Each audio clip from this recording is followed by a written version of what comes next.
नमस्कार, इस वक्त की बड़ी खबर में आपका स्वागत है। मैं हूं अभिषेक सिन्हा आपके साथ। विधानसभा का मानसून सत्र बस शुरू होने वाला है कल से और इसको लेकर तमाम दलों ने अपनी तैयारियां कर ली हैं। इस सत्र में कई महत्वपूर्ण निर्णय लिए जाएंगे। वहीं दूसरी तरफ अगर बात करें एनडीए की, तो पूरी तरीके से सरकार को घेरने के लिए एनडीए अपनी तैयारी कर रहा है। एक तरफ बांग्लादेशी घुसपैठ के मामले को लेकर भाजपा उग्र है, दूसरी तरफ चाहे बात करें सहायक पुलिसकर्मियों की, चाहे बात करें सहायक प्राध्यापकों की, पारा शिक्षकों की, इनकी मांगों को लेकर भी एनडीए लगातार घेराबंदी कर रहा है। कल कैबिनेट में जो प्रस्ताव लाए गए उनमें सहायक पुलिसकर्मियों के लिए कोई प्रस्ताव नहीं था, जबकि 2 दिन पहले जब वार्ता हुई थी 6 विधायकों के साथ तो यह सहमति बनी थी कि कई मांगों को स्वीकृति प्रदान कर दी जाएगी। लेकिन कैबिनेट में प्रस्ताव नहीं आने के बाद सहायक पुलिसकर्मियों के बीच एक बार फिर से रोष है। पहले दिखाते हैं ग्राफिक के माध्यम से कल क्या कुछ होने वाला है। 26 जुलाई से 2 अगस्त तक मानसून सत्र, 8 दिनों के सत्र में होंगे 6 कार्य दिवस। पंचम विधानसभा का यह अंतिम सत्र। चालू वित्तीय वर्ष का पहला अनुपूरक बजट 29 जुलाई को होगा पेश। स्पीकर ने की सर्वदलीय बैठक। पक्ष और विपक्ष के विधायक दल की भी बैठक। सत्र को लेकर दोनों खेमों की रणनीति तैयार। मानसून सत्र को लेकर सुरक्षा के पुख्ता इंतजाम। सुरक्षा के लिए 1000 जवान तैनात। विधानसभा परिसर के चारों ओर 4 टियर की सुरक्षा घेरे में होंगे ये सारे के सारे लोग। 1000 जवानों के साथ 15 इंस्पेक्टर और 6 डीएसपी रैंक के अधिकारी भी रहेंगे तैनात। विधानसभा के आसपास कई जगहों पर बैरिकेडिंग की गई। आंदोलनकारियों पर रहेगी विशेष नजर। आंदोलनकारियों को विस्थापित भवन के पास मैदान तक ही सीमित रहने का निर्देश। ड्यूटी पर तैनात पुलिस अधिकारियों और जवानों को मोबाइल फोन का इस्तेमाल न करने की सख्त हिदायत। 26 जुलाई से 2 अगस्त तक मानसून सत्र, 6 कार्य दिवस होंगे इस विधानसभा सत्र के दौरान। यह अंतिम सत्र होगा। 5वीं विधानसभा है, पंचम विधानसभा है ये। झारखंड गठन के बाद पहला अनुपूरक बजट 29 जुलाई को पेश होगा।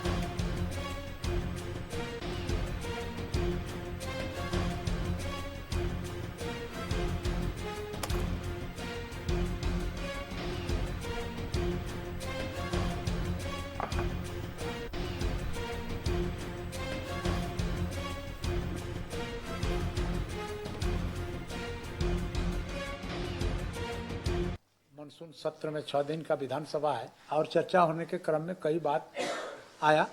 हम लोग इसको फिर कार्य मंत्रणा का जब बैठक करेंगे, कल हम लोगों का विधानसभा आहूत होने के बाद, तो फिर कल कार्य मंत्रणा के बैठक में इसको समेकित विचार करते हुए उस पर हम लोग निर्णय लेने को भाई। बीजेपी से कोई नहीं कहा, सीपी बाबू तो आए लेकिन देर से आए थे लेकिन देर से आए।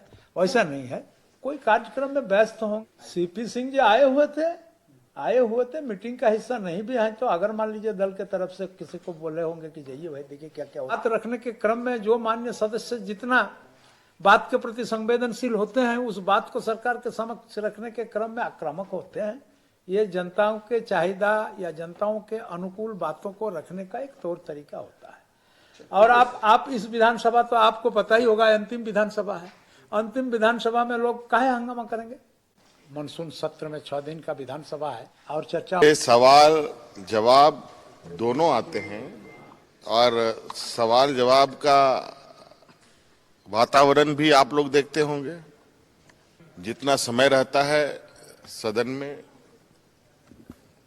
आसन से जो निर्णय आता है उसके अनुरूप हम लोग पूरे कार्रवाई में हिस्सा लेते हैं। बड़ा मुश्किल है क्योंकि कुछ लोग तो थे, लेकिन वो किस पर्पज से थे, हाँ पक्ष में है कि ना पक्ष में है कि किधर है, ये बता पाना बड़ा मुश्किल होता है। अब निशिकांत जी सांसद देखे, सदन देखे अपना, झारखंड में उनका कोई ये नहीं है, ये सदन।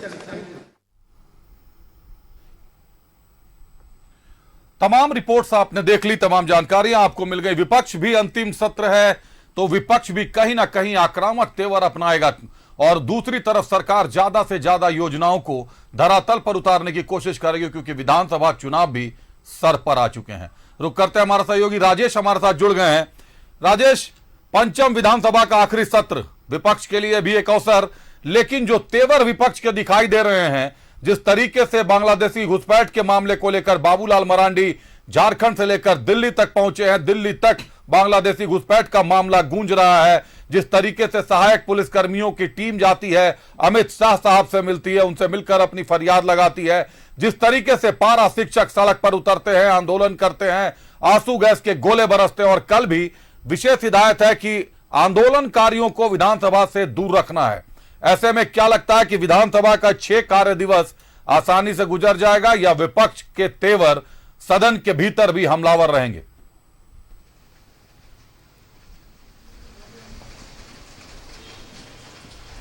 देखिए, विपक्ष कभी शांत नहीं रहता है और जो जनता से जुड़े मुद्दे रहते हैं उसको विपक्ष उठाता ही है, क्योंकि उसे पता है कि जनता ने उसे किस लिए भेजा है और विपक्ष में बैठाया है तो सरकार के साथ हाँ में हाँ मिलाने के लिए नहीं है। यह धर्म भी है, और चूंकि आपने जैसा कहा कि यह वर्तमान 5वीं विधानसभा का अंतिम सत्र है और सामान्य रूप से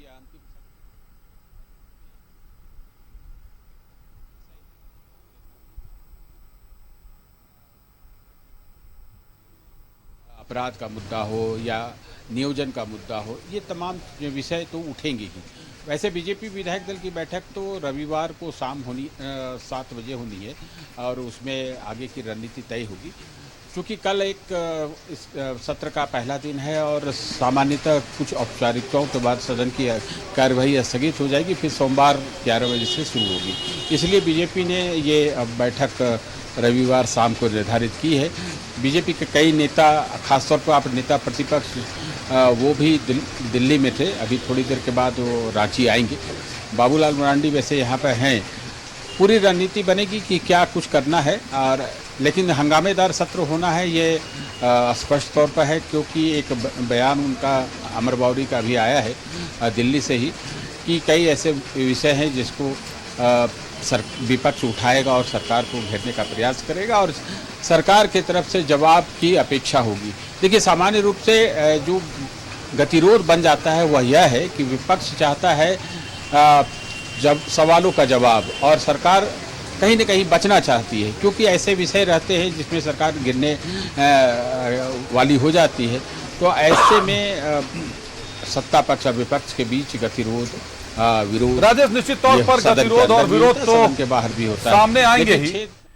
कल कैबिनेट की बैठक में सहायक पुलिसकर्मियों से संबंधित कोई प्रस्ताव नहीं आया, जबकि 6 विधायकों के साथ सहायक पुलिसकर्मियों की बैठक हुई थी। मथुरा महतो के हस्ताक्षर से एक समझौता पत्र भी जारी हुआ था, कई मांगों को स्वीकृति दी गई थी, लेकिन कल कैबिनेट में प्रस्ताव का न आना यह साफ करता है कि अभी सरकार उनसे किसी तरीके के उनको आश्वासन देने के मूड में नहीं है।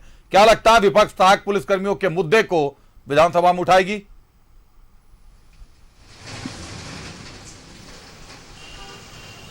बिल्कुल विपक्ष उठाएगा, और जिस प्रकार से आपने देखा कि सहायक पुलिसकर्मियों पर लाठीचार्ज हुए, कई घायल हुए, बाबूलाल मरांडी मिलने गए, असम के मुख्यमंत्री हिमंता बिस्वा शर्मा मिलने गए, तो निश्चित रूप से जब विधानसभा का सत्र होगा तो सदन के बाहर और अंदर जोरदार प्रदर्शन होगा। और सरकार ने कोई ठोस आश्वासन नहीं दिया, सिर्फ कैबिनेट में कहा कि उससे संबंधित प्रस्ताव आएंगे, लेकिन नहीं आया है।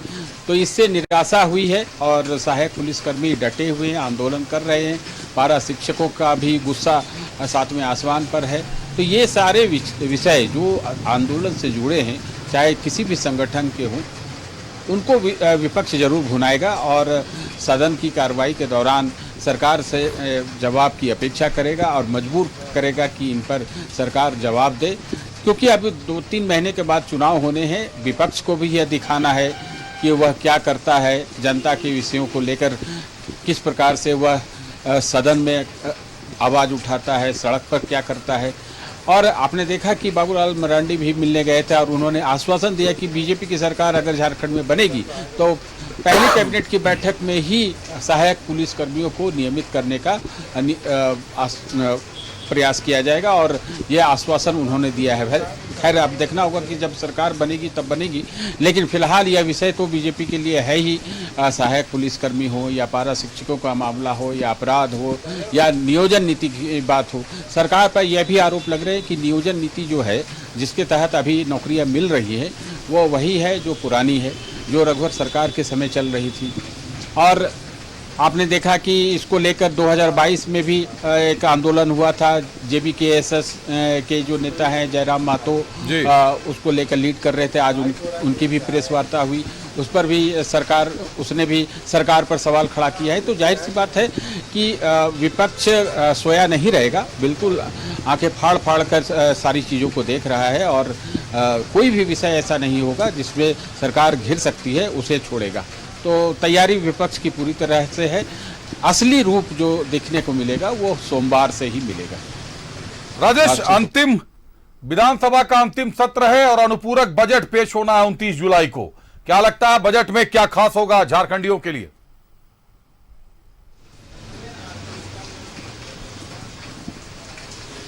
देखिए अभिषेक, वो बजट अनुपूरक बजट है। देखिए सामान्य रूप से हम सभी जानते हैं कि एक वित्तीय वर्ष में अधिकतम 3 बजट पेश किए जाते हैं, इस तरह के अनुपूरक बजट। और यह जो बजट होता है ये विशेष रूप से जो पहला अनुपूरक बजट होता है यह पिछले खर्चों को किस प्रकार से मीट करना है उनके लिए होता है, जो 31 मार्च तक के होते हैं। और कुछ नई योजनाएं अगर सरकार ले लेती है या फिर केंद्र की योजनाओं में उसका अंशदान दिया जाना है तो उसके लिए पैसे का इंतजाम करना भी इसी अनुपूरक बजट के माध्यम से होता है। क्योंकि एक पैसा भी सरकार खर्च जो करती है उसकी स्वीकृति सदन के माध्यम से ली जाती है, चाहे पहले ले या बाद में ले। तो अब देखना है कि अनुपूरक बजट में तो बहुत कुछ नहीं है, लेकिन अभी आप देखेंगे कुछ घोषणाएं सरकार कर सकती है, कुछ रिजोल्यूशंस ला सकती है। तो अनुपूरक बजट से हमें बहुत अपेक्षा बिल्कुल राजेश, लेकिन अनुपूरक बजट से थोड़ी अपेक्षा इसलिए हो जाती है क्योंकि विधानसभा चुनाव सर पर हैं और पंचम विधानसभा का ये आखिरी सत्र है। इसीलिए कहीं ना कहीं एक सवाल बजट को लेकर जहन में जरूर आता है। लोग भी जानना चाहते हैं कि कुछ खास क्या होने वाला है, क्योंकि अब अगले विधानसभा के गठन के बाद जब तक बजट पेश होगा तब तक का जो दौर होता है, निश्चित तौर पर पूर्व की योजनाओं का, पूर्व के खर्चों का ब्यौरा तो सरकार देगी ही। और केंद्र का भी बजट पेश हुआ, उसको लेकर भी कल सरकार निश्चित तौर पर 29 जुलाई को उस मामले पर भी अपने विचार जरूर रखेगी। बहुत धन्यवाद राजेश, हमसे जुड़ने के लिए, तमाम जानकारियों के लिए आपका।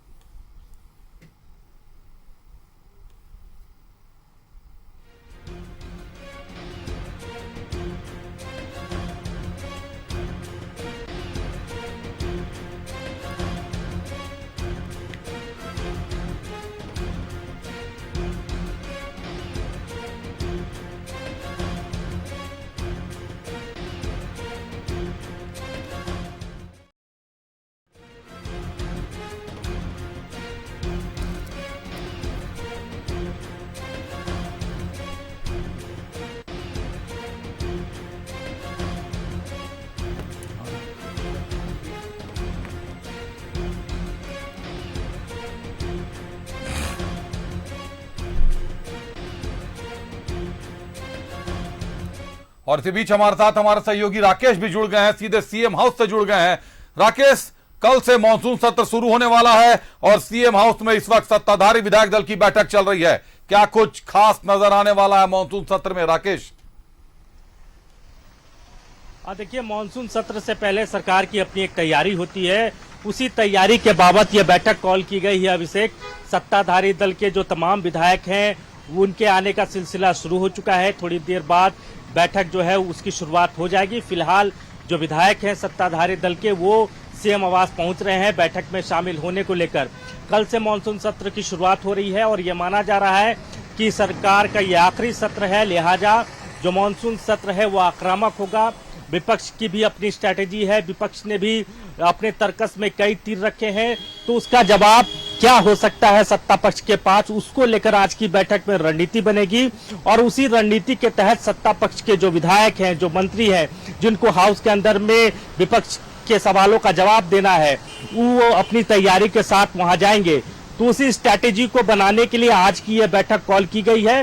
थोड़ी देर बाद यह बैठक जो है उसकी शुरुआत हो जाएगी। मुख्यमंत्री हेमंत सोरेन की अध्यक्षता में यह बैठक कॉल है अभिषेक, जिसमें सत्ताधारी दलों के तमाम विधायक उनकी उपस्थिति होगी। चाहे झारखंड मुक्ति मोर्चा के तमाम विधायकों की बात कर ले, कांग्रेस के विधायकों की बात कर ले, आरजेडी कोटे से चूंकि एक ही विधायक है तो वो भी इस बैठक में पहुंचेंगे और मानसून सत्र को लेकर सरकार अपनी रणनीति तैयार करेगी एक तरीके से। अभिषेक, बिल्कुल मानसून सत्र को लेकर अपनी रणनीति तैयार करेगी, लेकिन दूसरी तरफ विपक्ष के तेवर खासे आक्रामक दिखाई दे रहे हैं। राकेश, आप देखें तो बाबूलाल मरांडी बांग्लादेशी घुसपैठ के मुद्दे को लेकर दिल्ली तक पहुंच गए। अब दिल्ली तक झारखंड के घुसपैठ का मुद्दा गूंज रहा है, अंतर्राष्ट्रीय बॉर्डर का मुद्दा है, बावजूद इसके गूंज दिल्ली तक चली गई है। निश्चित तौर पर मानसून सत्र में जो भाजपा के मूल मुद्दे दिखाई दे रहे हैं, बांग्लादेशी घुसपैठ को लेकर हो या फिर आप देखें सहायक पुलिसकर्मियों को लेकर जो समझौता पत्र मथुरा महतो साहब ने हस्ताक्षर किए थे, 6 विधायक उसमें शामिल थे बैठक में, बावजूद उसके कैबिनेट में सहायक पुलिसकर्मियों के लिए किसी तरीके की राहत नहीं दिखाई दी। तो मानसून सत्र विपक्ष के तरफ से भी आक्रामक दिखाई दे रहा है। राकेश, अब बिल्कुल देखिए, विपक्ष ने अपनी पूरी तैयारी कर रखी है इस मानसून सत्र को लेकर और ये गठबंधन सरकार का आखिरी सत्र होगा, लिहाजा आप देखेंगे कि दोनों तरफ से आक्रामक तेवर आपको नजर आएगा, क्योंकि इसके बाद तमाम लोगों को चुनाव में जाना है। तो ये आखिरी सत्र है, तैयारी दोनों तरफ से मुकम्मल है। विपक्ष के पास कई मुद्दे हैं, एक तो बांग्लादेश घुसपैठ का मुद्दा है। ये कहा जा रहा है कि संथाल में बड़े पैमाने पर बांग्लादेशियों का घुसपैठ हुआ है, वहां की डेमोग्राफी बदली है और इस मुद्दे को लेकर बीजेपी जो है लगातार आक्रामक है। प्रदेश के नेता से लेकर जो बाहर के नेता जिनको झारखंड की कमान सौंपी गई है, वो भी लगातार इस मुद्दे को लेकर मौजूदा सरकार को घेर रहे हैं। लॉ एंड ऑर्डर का विषय है, इसके अलावा रोजगार का मसला है, सहायक पुलिसकर्मियों से जुड़ा हुआ मसला है। तो ऐसे कई मसले हैं जिस पर विपक्ष जो है वो राज्य सरकार को हाउस के अंदर और हाउस के बाहर दोनों जगह घेरने का काम करेगा। यही वजह है कि सरकार अपनी एक स्ट्रैटेजी बना लेना चाहती है कि विपक्ष के इन हमलों का कैसे जवाब दिया जाए, कौन कौन लोग होंगे जिनको जिम्मेवारी दी जाएगी हाउस के अंदर बोलने को लेकर। सत्र इस बार का धमाकेदार होने जा रहा है। अंतिम पंचम विधानसभा का आखिरी सत्र है, अनुपूरक बजट भी पेश होगा 29 जुलाई को। बहरहाल आज की बैठक में क्या निकल कर आता है, विधायक दल की बैठक है, कई रणनीतियां सरकार भी बनाएगी कि किस तरीके से जवाब देना है और सदन की कार्रवाई किस तरीके से शांतिपूर्ण निकल जाए, यह भी एक बड़ी चुनौती है सरकार के समक्ष। बहुत धन्यवाद राकेश, हमसे जुड़ने के लिए, तमाम जानकारियों के लिए।